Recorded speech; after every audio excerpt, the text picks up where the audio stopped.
To be radioactive is to be in a state of unbalanced energy. And depending on how it is focused, radioactivity can be hazardous, or it can be used to generate more energy. In the pop song Radioactive by Imagine Dragons, the singer feels that living in this time and place in America today is to be consuming poison and to be made poisonous. The lyrics begin, "I'm waking up to ash and dust. I wipe my brow and sweat my rust. I'm breathing in the chemicals." And here he takes a very audible breath.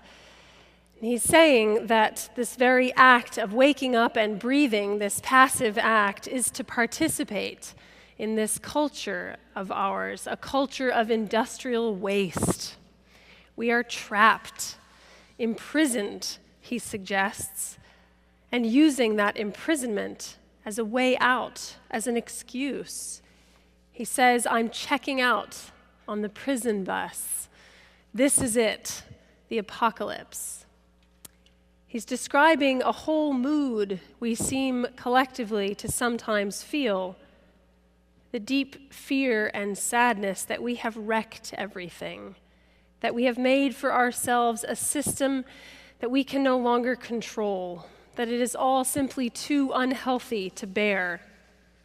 And whether we locate this feeling of destruction in environmental degradation or moral disintegration and violence or corporate economic tyranny, the reason this song is a huge pop hit is because it's something that we fear and that we feel to be true.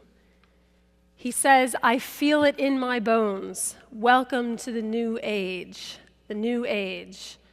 And the feeling is ominous. Here is our new age, and it is poisonous. "I'm radioactive," he says at the climax of the chorus. "I'm in a hazardous state of unbalanced energy. I am toxic to those around me, and I am disintegrating. I feel it in my bones. I'm breathing in, and this is what I feel. My escape lies in accepting my imprisonment." This is a fine example of prophetic hopelessness, a chilling vision of where we are and what we are in danger of becoming. But there are older dreams of this type. And in this strange and thrilling passage from Ezekiel, we are also in a kind of apocalyptic vision. The prophet is brought out into a valley and made to gaze upon the ruins of a nation, a field covered with dry bones. And God makes it clear, these are the bones of the whole house of Israel. The vision is maybe less about being toxic and more about being just plain destroyed, totally lifeless. And the text says that this is the feeling, the mood of the people. The people are saying, "Our bones are dried up, our hope is lost, we are cut off completely." The people are saying, "I feel it in my bones. This is the new age and we are lost. We see no way forward. We are dead." And God walks Ezekiel through the act of prophecy to the bones with this refrain, "O dry bones, hear the word of the Lord. I will cause breath to enter you, and you shall live."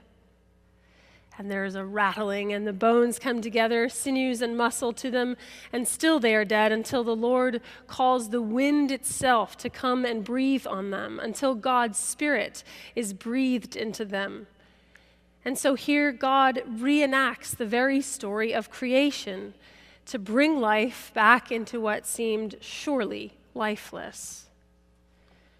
To me, the message couldn't be clearer. We who feel dead and sad and lost and hopeless have a way forward, a way into new life. And that way into new life is through the Spirit of God. We may feel dead, but we are never dead to God.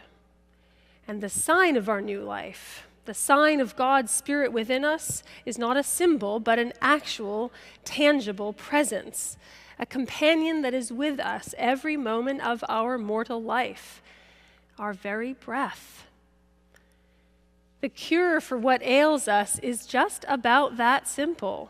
Every inhale, every exhale, the Spirit that is life and light is there.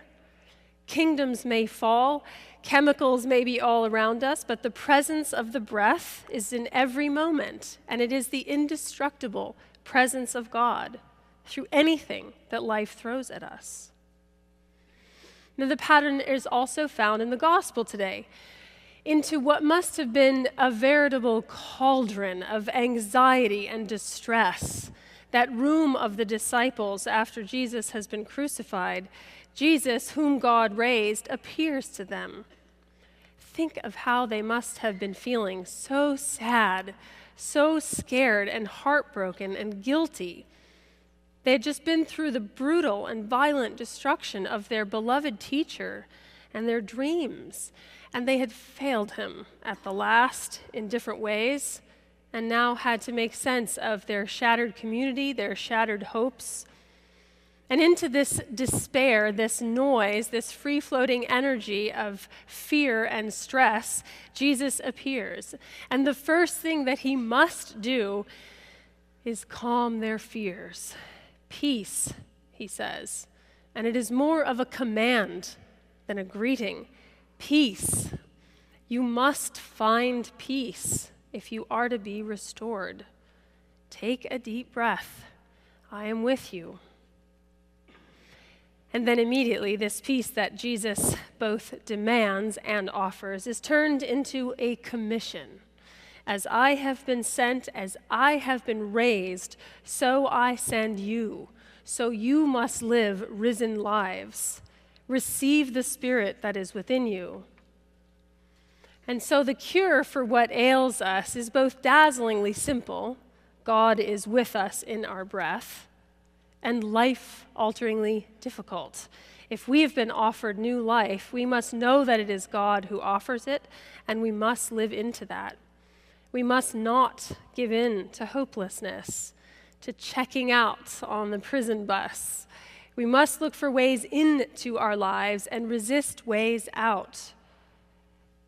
We have all been, every single one of us, we have all been given the Spirit of God, and we must blaze forth with it. We must focus that unbalanced energy and create more energy for others. It seems part of our communal human pattern to be prone to despair. We have it in the 6th century BCE, in the time of Jesus, and now. And over, God finds ways to tell us, peace. I am with you. My Spirit is in your breath, and you are not dead. I will bring you out of your graves, and you shall live. Now, the Imagine Dragons song takes an interesting turn as it concludes. The singer says, all systems go, the sun hasn't died. Deep in my bones, straight from inside, in which the despair sees a turn, a new beginning. That feeling in my bones, which began as fear and sorrow, has become the feeling of possibility, a ray of hope. The same bones which were dead and lifeless, the same wounds which Jesus bore, become the place of resurrection. Out of suffering comes joy. The sun is still shining. The benevolence of the cosmos is still greater than the darkness that we can create. And the singer continues, I'm waking up. I feel it in my bones, enough to make the systems blow. Welcome to the new age. And now the waking up isn't the passive, everyday prison, but the new beginning. It's the waking up to new life. And this awakening is strong enough to make the systems blow apart, to crack through the heavy clouds of all that seems irredeemable and oppressive and bring us to the new age, which suddenly isn't a new age of destruction, but a new age of possibility.